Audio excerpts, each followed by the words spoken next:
If you're afraid of the press, knowing about what you've done, then don't do it.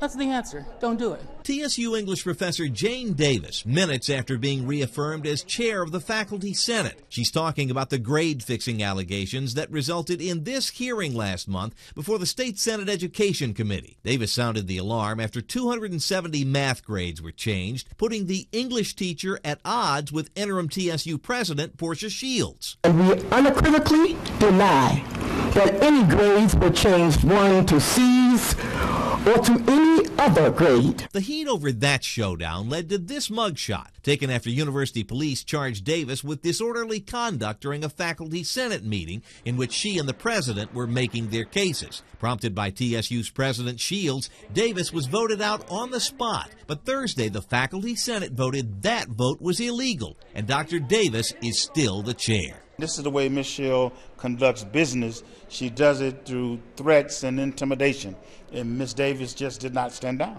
We're here to have a fair workplace for everyone, and we're not here for personal fights.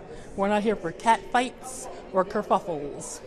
We're here for education and for the best of TSU. After the meeting, the woman installed to replace Dr. Davis spoke exclusively to Fox 17. It's a service position as long as she can get the job done. My thing is I want the best interests of TSU.